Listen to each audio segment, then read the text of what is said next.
ಯೋಚನೆಯ ಲಕ್ಷಣವನ್ನು ಯಾವ ದೃಷ್ಟಿಕೋನಗಳಿಂದ ತಿಳಿದುಕೊಳ್ಳಬಹುದು? ಯೋಚನೆಯ ಲಕ್ಷಣವನ್ನು ಎರಡು ದೃಷ್ಟಿಕೋನಗಳಿಂದ ತಿಳಿದುಕೊಳ್ಳಬಹುದು. ಪ್ರಜ್ಞೆಯ ದೃಷ್ಟಿಯಿಂದ ಅಥವಾ ವಸ್ತುವಿನ ದೃಷ್ಟಿಯಿಂದ. ಯೋಚನೆಯ ಲಕ್ಷಣದ ತಿಳುವಳಿಕೆಯಿಂದ ಉದ್ಭವವಾಗುವ ತತ್ವಶಾಸ್ತ್ರಗಳಾವುವು? ಯೋಚನೆಯ ಲಕ್ಷಣದ ತಿಳುವಳಿಕೆಯಿಂದ ಎರಡು ವಿಧವಾದ ತತ್ವಶಾಸ್ತ್ರಕ್ಕೆ ಅವಕಾಶವಿರುತ್ತದೆ. ಒಂದು ತತ್ವಶಾಸ್ತ್ರವು ಎಲ್ಲವೂ ಪ್ರಜ್ಞೆಯ ಮೂಲಕವೇ ನೋಡು ಎಂದು ಕೇಳುತ್ತದೆ. ಎಂದರೆ ಯಾವುದರ ಮೂಲಕ ಪ್ರಜ್ಞೆಯು ವ್ಯಕ್ತವಾಗಬಲ್ಲದೋ ಆ ರೂಪ ಅಥವಾ ವಸ್ತುವನ್ನು ನಿರಾಕರಿಸುತ್ತದೆ. ಮತ್ತೊಂದು ತತ್ವಶಾಸ್ತ್ರವು ರೂಪ ಅಥವಾ ವಸ್ತುವಿಗೆ ಪ್ರಾಮುಖ್ಯತೆ ಕೊಟ್ಟು ಯಾವ ಚೈತನ್ಯವಿದ್ದರೆ ಆ ರೂಪ ಕಟ್ಟಿಕೊಳ್ಳಬಲ್ಲದೋ ಅಂತಹ ಚೈತನ್ಯವನ್ನೇ ಬದಿಗೊತ್ತುತ್ತದೆ. ಈ ತತ್ವಶಾಸ್ತ್ರಗಳಿಂದ ಆಗುವ ಪರಿಸ್ಥಿತಿಗಳೇನು? ರೂಪಗಳ ಮೂಲಕ ಪ್ರತಿಯೊಂದು ಸಮಸ್ಯೆಯನ್ನು ಬಿಡಿಸಲು ಪ್ರಯತ್ನಿಸುವ ತತ್ವಶಾಸ್ತ್ರವು ಚೈತನ್ಯವನ್ನು ಬದಿಗೊತ್ತುವುದರಿಂದ ಅನೇಕ ಸಮಸ್ಯೆಗಳಿಗೆ ಸಮಂಜಸವಾದ ಕಾರಣಗಳು ದೊರೆಯದಂತಹ ಇಕ್ಕಟ್ಟಿನ ಪರಿಸ್ಥಿತಿಗೆ ಸಿಕ್ಕಿಕೊಳ್ಳುತ್ತದೆ. ಹಾಗೆಯೇ ಚೈತನ್ಯ ಅಥವಾ ಪ್ರಜ್ಞೆಯ ಮೂಲಕವೇ ಎಲ್ಲವನ್ನೂ ಅರ್ಥ ಮಾಡಿ ತಿಳಿಸಲು ಪ್ರಯತ್ನಿಸುವ ತತ್ವಶಾಸ್ತ್ರವೂ ಕೂಡ ಕಷ್ಟಕ್ಕೆ ಸಿಕ್ಕಿಕೊಳ್ಳುತ್ತದೆ. ಮೂಲ ವಸ್ತುವನ್ನು ಯಾವಾಗ ತಿಳಿದುಕೊಳ್ಳಲು ಸಾಧ್ಯ? ಮೂಲ ವಸ್ತುವು ಮೂಲ ಚೈತನ್ಯ ಮತ್ತು ಮೂಲ ಪ್ರಕೃತಿ ಎಂಬ ಎರಡು ಮುಖಗಳಲ್ಲಿ ಅಭಿವ್ಯಕ್ತವಾದಾಗ ಮಾತ್ರ ಅದನ್ನು ತಿಳಿದುಕೊಳ್ಳಲು ಸಾಧ್ಯ. ಜೀವಾತ್ಮಗಳು ಮತ್ತು ರೂಪಗಳು ಎಲ್ಲಿಂದ ಹೊರಹೊಮ್ಮುತ್ತವೆ? ಆ ಮೂಲ ಚೈತನ್ಯ ಅಥವಾ ಪುರುಷನಿಂದ ಎಲ್ಲ ಜೀವಾತ್ಮಗಳು, ಆ ಮೂಲ ಪ್ರಕೃತಿಯಿಂದ ಎಲ್ಲ ರೂಪಗಳು ಹೊರಹೊಮ್ಮುತ್ತವೆ. ಈ ವಿಶ್ವವು ಅಭಿವ್ಯಕ್ತವಾದ ಸಂದರ್ಭದಲ್ಲಿ ಏನಾಯಿತು? ಈ ವಿಶ್ವವು ಅಭಿವ್ಯಕ್ತವಾದ ಸಂದರ್ಭದಲ್ಲಿ ಆ ಮೂಲ ಚೈತನ್ಯವು ಮೂರು ವಿಧವಾದ ಪ್ರಜ್ಞೆಯ ಮುಖಗಳಾಗಿಯೂ ಆ ಮೂಲ ಪ್ರಕೃತಿಯು ಮೂರು ವಿಧವಾದ ಪ್ರಕೃತಿ ರೂಪಗಳಲ್ಲೂ ಅಭಿವ್ಯಕ್ತವಾಗುತ್ತದೆ. ಈ ರೀತಿ ಅಭಿವ್ಯಕ್ತವಾದ ಪುರುಷ ಪ್ರಕೃತಿ ರೂಪಗಳ ಹಿಂದೆ ಏಕೈಕವೂ ನಿತ್ಯವೂ ಆದ ನಮ್ಮ ತಿಳುವಳಿಕೆಗೆ ಮೀರಿದ ಮೂಲ ವಸ್ತುವಿರುತ್ತದೆ. ಜೀವಾತ್ಮನು ಹೊರಗಿನ ವಸ್ತುಗಳನ್ನು ಹೇಗೆ ತಿಳಿಯಬಲ್ಲನು? ಈ ರೀತಿ ತಿಳಿಯಲ್ಪಟ್ಟ ವಸ್ತುಗಳು ನಿಜವೇ? ಜೀವಾತ್ಮನು ಹೊರಗಿನ ವಸ್ತುಗಳನ್ನು ತನ್ನಲ್ಲಿ ಪ್ರತಿಬಿಂಬಿಸಿಕೊಳ್ಳುವ ಮೂಲಕ ಅವುಗಳನ್ನು ತಿಳಿಯಬಲ್ಲನು. ಇಲ್ಲಿ ಜೀವಾತ್ಮನಿಗೆ ಪರಿಚಯವಾಗಿರುವುದು ಪ್ರತಿಬಿಂಬಗಳು ಮಾತ್ರ. ಆ ವಸ್ತುಗಳ ನಿಜ ಸ್ವರೂಪವೇನು ಎಂಬುದು ಆತನಿಗೆ ತಿಳಿಯದು. ಜೀವಾತ್ಮನೇ ಸ್ವತಃ ತನ್ನ ಮನಸ್ಸಿನಲ್ಲಿ ಆ ಹೊರಗಿನ ವಸ್ತುಗಳ ರೂಪಗಳನ್ನು ಕಲ್ಪಿಸಿಕೊಳ್ಳುತ್ತಾನೆ. ಆ ಮೂಲಕ ಎಂದರೆ ವಸ್ತುಗಳ ರೂಪಗಳಂತೆ ತನ್ನ ಮನಸ್ಸು ರೂಪಾಂತರಗೊಂಡಾಗ ಆ ವಸ್ತುಗಳನ್ನು ಜೀವಾತ್ಮನು ತಿಳಿದುಕೊಂಡಂತೆ ಆಗುತ್ತದೆ. ಇಲ್ಲಿ ಜೀವಾತ್ಮನು ತಿಳಿಯುವುದು ಆ ವಸ್ತುಗಳ ಪ್ರತಿಬಿಂಬಗಳನ್ನು ಮಾತ್ರ, ಸಾಕ್ಷಾತ್ತಾಗಿ ಆ ವಸ್ತುಗಳನ್ನಲ್ಲ. ಈ ಸಂದರ್ಭದಲ್ಲಿ ಏಳುವ ಪ್ರಶ್ನೆಗಳಾವುವು? ಇಲ್ಲಿ ತಿಳಿಯುವುದು ಯಾವುದು? ಆದರೆ ಹೊರಗಿನ ವಸ್ತುವಿನ ಸ್ವಸ್ವರೂಪವು ನಮ್ಮ ಮನಸ್ಸಿಗೆ ಯಾವಾಗಲೂ ಎಟುಕುವುದಿಲ್ಲವೋ ಹೇಗೆ ಎಂಬ ಪ್ರಶ್ನೆಯು ಹೇಳುತ್ತದೆ. ಆಗ ಪ್ರಜ್ಞೆಯು ಕೆಲಸ ಮಾಡತಕ್ಕ ಪ್ರಾಕೃತಿಕ ಕೋಶಕ್ಕೂ ಇರುವ ಸಹಜವಾದ ತಾರತಮ್ಯವನ್ನು ನಾವು ಗಮನಿಸಬೇಕಾಗುತ್ತದೆ.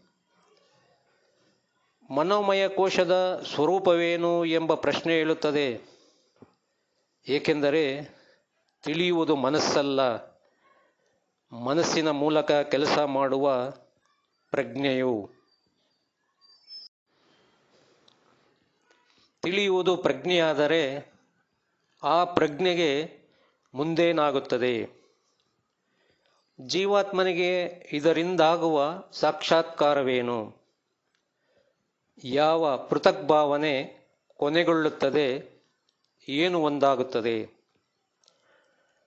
ಆ ಪ್ರಜ್ಞೆಯು ದೀರ್ಘಕಾಲ ಸಂಸರಣ ಹೊಂದಿ ಒಂದು ಅತ್ಯುನ್ನತ ಬೆಳವಣಿಗೆಯ ಮಟ್ಟವನ್ನು ತಲುಪಿ ಹೊರಗಿನದೆಲ್ಲವನ್ನೂ ಕರಾರುವಕ್ಕಾಗಿ ತನ್ನಲ್ಲಿ ರೂಪಿಸಿಕೊಳ್ಳುವುದನ್ನು ಕಲಿತಾಗ ಪ್ರಜ್ಞೆಗೂ ಹೊರಗಿನ ವಸ್ತುಗಳಿಗೂ ಮಧ್ಯೆ ಇರುವ ಮನಸ್ಸೆಂಬ ಪರದೆಯು ಬಿದ್ದು ಹೋಗುತ್ತದೆ. ಆಗ ಜೀವಾತ್ಮನು ಎಲ್ಲ ಜೀವಾತ್ಮರುಗಳೊಡನೆಯೂ ಒಂದಾಗಿ ಎಲ್ಲ ಜೀವಾತ್ಮರುಗಳನ್ನು ಪ್ರತ್ಯೇಕಿಸುತ್ತಿದ್ದ ಪ್ರಕೃತಿಯ ಆವರಣಗಳೇ ಬೇರೆ, ತನ್ನ ಜೊತೆಯಲ್ಲಿ ಸಂಸರಣ ಹೊಂದುತ್ತಿದ್ದ ಜೀವಾತ್ಮರುಗಳಲ್ಲೂ ಕೆಲಸ ಮಾಡುತ್ತಿದ್ದ ಪ್ರಜ್ಞೆಯೇ ಬೇರೆ ಎಂಬುದನ್ನು ಸಾಕ್ಷಾತ್ಕರಿಸಿಕೊಳ್ಳುತ್ತಾನೆ.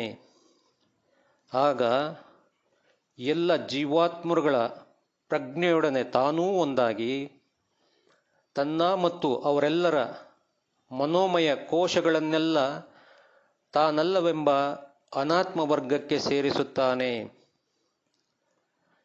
ಆಗ ಉನ್ನತ ಸ್ಥಿತಿಯಲ್ಲಿ ಆ ರೀತಿ ಪರಮಾವಧಿ ಬೆಳವಣಿಗೆ ಮಟ್ಟವನ್ನು ತಲುಪಿದ ಜೀವಾತ್ಮರುಗಳಿಗೆ ತಮ್ಮ ವ್ಯಕ್ತಿತ್ವ ಜ್ಞಾನಕ್ಕಾಗಲಿ ನೆನಪಿಗಾಗಲಿ ಚ್ಯುತಿಯುಂಟಾಗುವುದಿಲ್ಲ.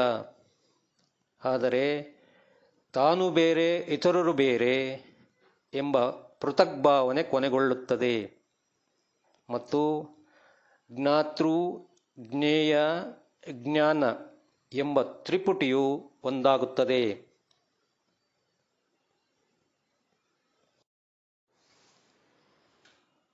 ಅಭಿವ್ಯಕ್ತ ಪ್ರಪಂಚಕ್ಕೆ ಮತ್ತು ಪ್ರಜ್ಞೆಗೆ ಯಾವುದು ಮೂಲ?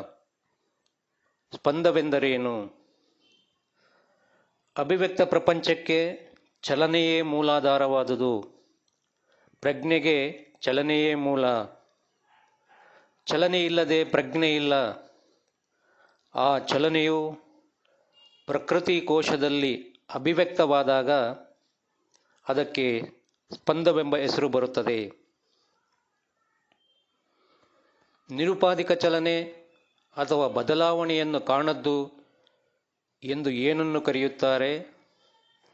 ಏಕೆ ಕರೆಯುತ್ತಾರೆ? ಎಲ್ಲಕ್ಕೂ ಮೂಲಭೂತವಾದ ಮಹಾಚೈತನ್ಯವನ್ನು ನಿರುಪಾಧಿಕ ಚಲನೆ ಅಥವಾ ಬದಲಾವಣೆಯನ್ನು ಕಾಣದ್ದು ಎಂದು ಕರೆಯುತ್ತೇವೆ. ಏಕೆಂದರೆ ವಸ್ತುವು ಏಕಮೇವ ದ್ವಿತೀಯ, ಅದರಂತಹದು ಮತ್ತೊಂದಿಲ್ಲದಾಗ ಪರಸ್ಪರ ಚಲನೆಗೆ ಅವಕಾಶವಿರುವುದಿಲ್ಲ. ಚಲನೆಗೆ ಯಾವಾಗ ಅವಕಾಶವಿರುತ್ತದೆ? ಆ ಚಲನೆಯು ಸಮರಸತೆಯಿಂದಿದ್ದಾಗ ಏನಾಗುತ್ತದೆ? ಆ ಚಲನೆಯು ವಿರಸತೆ ಅಕ್ರಮದಿಂದಿದ್ದಾಗ ಏನಾಗುತ್ತದೆ? ಒಂದೇ ವಸ್ತುವಿನಲ್ಲಿ ಭಿನ್ನ ಭಿನ್ನ ಭಾಗಗಳಿದ್ದರೆ ಚಲನೆಗೆ ಅವಕಾಶವಿರುತ್ತದೆ. ಆ ಮಹಾಚೈತನ್ಯವು ಅವಿಭಾಜ್ಯ ಅಖಂಡ ಚೈತನ್ಯ ಸ್ವರೂಪದ್ದು. ಆದುದರಿಂದ ಅದನ್ನು ನಿತ್ಯವೂ ಪೂರ್ಣವೂ ಆದುದು ಎಂದು ಹೇಳುತ್ತೇವೆ. ಆ ಏಕೈಕ ವಸ್ತುವಿನಲ್ಲಿ ಅನೇಕತ್ವವು ಆವಿರ್ಭವಿಸಿದಾಗ ಆರೋಗ್ಯ, ಪ್ರಜ್ಞೆ, ಜೀವಿತ ಇವೆಲ್ಲವೂ ಸಮರಸವಾದ ಚಲನೆಗಳುಳ್ಳವು. ಯಾವಾಗ ವಿರಸತೆ, ಅಕ್ರಮ ಚಲನೆ ಉತ್ಪತ್ತಿಯಾಗುತ್ತದೆಯೋ ಆಗ ರೋಗ, ಅಪ್ರಜ್ಞೆ, ಮರಣಗಳು ಸಂಭವಿಸುತ್ತವೆ. ಏಕೆಂದರೆ ಜೀವಿತ ಮರಣ ಇವು ಅವಳಿಗಳಂತೆ ಒಂದನ್ನು ಬಿಟ್ಟು ಮತ್ತೊಂದು ಇರುವುದಕ್ಕೆ ಸಾಧ್ಯವಿಲ್ಲ. ಇವೆರಡೂ ಅಭಿವ್ಯಕ್ತ ರೂಪಚಲನೆಗೆ ಸಂಬಂಧಪಟ್ಟವು. ಪ್ರಕೃತಿಯು ಮತ್ತು ಚೈತನ್ಯವು ಏನನ್ನು ಪ್ರತಿನಿಧಿಸುತ್ತವೆ? ಪ್ರಕೃತಿಯು ಪ್ರತ್ಯೇಕತೆಯನ್ನು, ಚೈತನ್ಯವು ಏಕತೆಯನ್ನು ಪ್ರತಿನಿಧಿಸುತ್ತವೆ. ಸ್ಪಂದಗಳು ಒಬ್ಬ ಜೀವಾತ್ಮನಿಂದ ಇನ್ನೊಬ್ಬ ಜೀವಾತ್ಮನಿಗೆ ಹೇಗೆ ಸಾಗಿಸಲ್ಪಡುತ್ತದೆ? ಆದಿ ಅಂತ್ಯಗಳಿಲ್ಲದ ಚಲನೆಯು ಅದು ಅಭಿವ್ಯಕ್ತವಾಗುವ ಪ್ರಕೃತಿಯ ಮೂಲಕ ಒಂದು ಸಮಶ್ರುತಿಯಿಂದ ಸ್ಪಂದಿಸುವ ಚಲನೆಯಾಗುತ್ತದೆ. ಒಬ್ಬೊಬ್ಬ ಜೀವಾತ್ಮನನ್ನು ಪ್ರತ್ಯೇಕಿಸುವ ಕೋಶವಿರುತ್ತದೆ.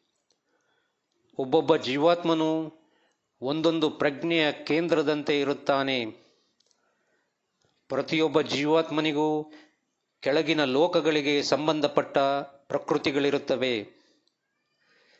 ಈ ಭಿನ್ನ ಭಿನ್ನ ಜೀವಾತ್ಮರುಗಳ ಕೋಶಗಳ ಸ್ಪಂದಗಳು ಅವುಗಳ ಸುತ್ತಲೂ ವ್ಯಾಪಕವಾಗಿರುವ ಪ್ರಕೃತಿ ಮಾಧ್ಯಮದ ಮೂಲಕ ಒಬ್ಬರಿಂದ ಒಬ್ಬರಿಗೆ ಸಾಗಿಸಲ್ಪಡುತ್ತವೆ. ಪ್ರಕೃತಿಯ ವಿದ್ಯಮಾನಗಳನ್ನು ಗಮನಿಸಿದರೆ ಇದೇ ನಿಯಮವು ಎದ್ದು ಕಾಣುತ್ತದೆ. ಬೆಂಕಿಯು ಉರಿಯುತ್ತದೆ. ಇದು ಅತಿವಾಯು ತತ್ವಕ್ಕೆ ಸಂಬಂಧಪಟ್ಟ ಸ್ಪಂದವು. ಹತ್ತಿರ ಒಂದು ಕಬ್ಬಿಣದ ತುಂಡು ಇದ್ದರೆ ಅದೂ ಸಹ ಅದರಂತೆ ಸುಡುವಂತೆ ಆಗುತ್ತದೆ. ಅದೂ ಕೂಡ ಅದೇ ವಿಧವಾದ ಸ್ಪಂದಗಳನ್ನು ಹೊರಚಿಮ್ಮುತ್ತದೆ. ಹೀಗೆಯೇ ಒಬ್ಬ ಜೀವಾತ್ಮನಿಂದ ಮತ್ತೊಬ್ಬ ಜೀವಾತ್ಮನಿಗೆ ಸ್ಪಂದಗಳ ಸರಣಿಯು ಸಾಗಿಸಲ್ಪಡುತ್ತದೆ. ಹೀಗೆ ಎಲ್ಲ ಜೀವಾತ್ಮರುಗಳು ಪರಸ್ಪರ ಪ್ರಜ್ಞೆಗೆ ಸಂಬಂಧಪಟ್ಟ ಬದಲಾವಣೆಗಳಿಂದ ಪರಿಣಾಮಗೊಳ್ಳುತ್ತಾರೆ. ಪ್ರಕೃತಿಯಲ್ಲಿ ಯಾವ ವಿಧವಾದ ಸ್ಪಂದಗಳಿರುತ್ತವೆ? ಪ್ರಕೃತಿಯಲ್ಲೂ ವಿಧ ವಿಧವಾದ ಸ್ಪಂದಗಳನ್ನು ವಿಧ ವಿಧವಾಗಿ ಕರೆಯುತ್ತೇವೆ. ಉದಾಹರಣೆಗಾಗಿ, ಕಣ್ಣಿಗೆ ಗೋಚರವಾಗುವ ಸ್ಪಂದಗಳ ಗುಂಪಿಗೆ ಬೆಳಕೆಂದು, ಕಿವಿಗೆ ಗೋಚರವಾಗುವ ಸ್ಪಂದಗಳ ಗುಂಪಿಗೆ ಶಬ್ದವೆಂದು, ಹಾಗೆಯೇ ಇನ್ನೂ ಉನ್ನತ ಮಟ್ಟದ ಅತಿವಾಯು ತತ್ವದ ಸ್ಪಂದಗಳ ಗುಂಪಿಗೆ ವಿದ್ಯುತ್ ಶಕ್ತಿಯೆಂದು ಕರೆಯುತ್ತೇವೆ. ಎಲ್ಲವೂ ಸ್ಪಂದಗಳೇ. ಆದರೆ ಒಂದು ಗುಂಪಿಗೂ ಮತ್ತೊಂದು ಗುಂಪಿಗೂ ಇರುವ ವ್ಯತ್ಯಾಸವು ಸ್ಪಂದದ ವೇಗಮಿತಿಗೂ ಅವು ವ್ಯಕ್ತವಾಗುವ ಪ್ರಕೃತಿ ಸಾಂದ್ರತೆಯ ಮಟ್ಟಕ್ಕೂ ಸಂಬಂಧಪಟ್ಟದ್ದು. ಹೀಗೆಯೇ ಯೋಚನೆಗಳು, ಆಶೆಗಳು, ಕೆಲಸಗಳು ಆಯಾ ಹಂತಗಳ ಸ್ಪಂದಗಳೇ. ಮನಸ್ಸಿನ ಮಟ್ಟದ ಎಂದರೆ ತೇಜಸ್ತತ್ವದ ಪ್ರಕೃತಿ ಸಾಂದ್ರತೆಗೆ ಸಂಬಂಧಪಟ್ಟ ಸ್ಪಂದಗಳಿಗೆ ಯೋಚನೆಗಳೆಂದು, ಮತ್ತೊಂದು ಕೆಳಗಿನ ಹಂತದ ಸ್ಪಂದಗಳಿಗೆ ಆಶೆಗಳೆಂದು, ಇನ್ನೂ ಕೆಳಗಿನ ಹಂತದಲ್ಲಿ ಅಭಿವ್ಯಕ್ತವಾಗುವ ಸ್ಪಂದಗಳಿಗೆ ಕೆಲಸಗಳೆಂದು ಕರೆಯುತ್ತೇವೆ. ಹೀಗೆ ನಾವು ಅನೇಕ ಸಾಂದ್ರತೆ ಮಟ್ಟದ ಪ್ರಕೃತಿ ತತ್ವಗಳ ಮಧ್ಯದಲ್ಲಿ ವಾಸ ಮಾಡುತ್ತಿದ್ದೇವೆ. ಹೊರಗಿನ ತಾಡನಗಳು ಯಾವ ಮಟ್ಟದುವೋ, ಅವುಗಳಿಗೆ ಓಗೊಡುವ ನಮ್ಮ ಇಂದ್ರಿಯಗಳು ಯಾವ ಮಟ್ಟದುವೋ ಅದಕ್ಕನುಗುಣವಾಗಿ ನಮ್ಮ ಅನುಭವಗಳನ್ನು ಕರೆಯುತ್ತೇವೆ. ಈ ಅತಿವಾಯು ತತ್ವದಿಂದ ಬಂದು ನಮ್ಮ ಕಣ್ಣಿಗೆ ಗೋಚರವಾಗುವಂಥ ಸ್ಪಂದಗಳಿಗೆ ಬೆಳಕೆಂದು, ನಮ್ಮ ಮನಸ್ಸನ್ನು ಪ್ರಚೋದನೆ ಮಾಡತಕ್ಕ ತಾಡನಗಳಿಗೆ ಯೋಚನೆಗಳೆಂದೂ ಕರೆಯುತ್ತೇವೆ. ನಮ್ಮ ಕಣ್ಣನ್ನು ಹೊರಗಿನ ವಸ್ತುಗಳಿಗೆ ಸಂಬಂಧಪಟ್ಟ ಬೆಳಕಿನ ಕಿರಣಗಳು ಪ್ರಚೋದನೆ ಮಾಡಿದಾಗ ನೋಟದ ಅನುಭವವು, ಮನಸ್ತತ್ವಕ್ಕೆ ಸಂಬಂಧಪಟ್ಟ ಪ್ರಚೋದನೆಗಳಿಗೆ ಆ ಮಟ್ಟದಲ್ಲಿ ನಾವು ಓಗೊಟ್ಟಾಗ ಯೋಚನೆಯ ಅನುಭವವು ಸಂಭವಿಸುತ್ತವೆ. ವಿಚಾರಪರತೆ ಎಂದರೇನು? ತಿಳಿವಳಿಕೆ ಎಂದರೇನು? ತಿಳಿವಳಿಕೆಯು ಯಾವಾಗ ಉದ್ಭವಿಸುತ್ತದೆ? ಮನಸ್ಸಿನ ಪ್ರಕ್ರಿಯೆಗೆ ಸಂಬಂಧಪಟ್ಟಂತೆ ಹೇಳುವುದಾದರೆ, ಯೋಚನೆಗಳ ತಾಡನಗಳಿಗೆ ನಮ್ಮ ಮನಸ್ಸು ಓಗೊಡುವ ವಿಧಾನವೇ ತಿಳುವಳಿಕೆಯು. ಆ ರೀತಿ ನಾವು ಅನುಭವಿಸಿದ ಆ ಮಟ್ಟದ ತಾಡನಗಳಿಗೆ ನಮ್ಮ ಮನಸ್ಸು ಕೊಟ್ಟ ಜವಾಬು ರೂಪವಾದ ಪ್ರವೃತ್ತಿಗಳನ್ನು ಪುನರಾವರ್ತನೆ ಮಾಡಿಕೊಳ್ಳುವುದೇ ವಿಚಾರಪರತೆಯು. ಯಾವ ಯಾವ ಪ್ರವೃತ್ತಿಗಳನ್ನು ಜ್ಞಾತೃ ತನ್ನದನ್ನಾಗಿ ಮಾಡಿಕೊಂಡು ಪುನರಾವರ್ತನೆ ಮಾಡಬಲ್ಲನೋ ಆ ಪ್ರಕ್ರಿಯೆಗೆ ತಿಳಿವಳಿಕೆ ಎಂದು ಹೆಸರು.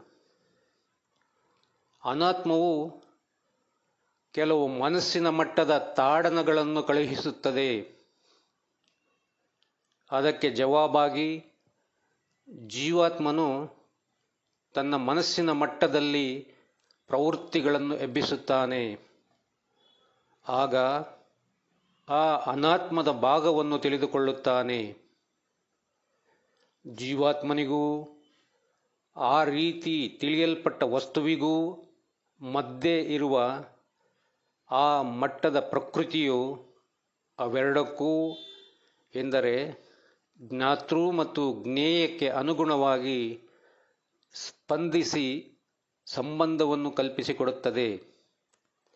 ಹೀಗೆ ತಿಳಿಯುವವನಿಗೂ ತಿಳಿಯಲ್ಪಡುವ ವಸ್ತುವಿಗೂ ಅವಶ್ಯಕವಾದ ಸಂಬಂಧ ಉಂಟಾಗಿ ತಿಳಿವಳಿಕೆಯು ಉದ್ಭವಿಸುತ್ತದೆ.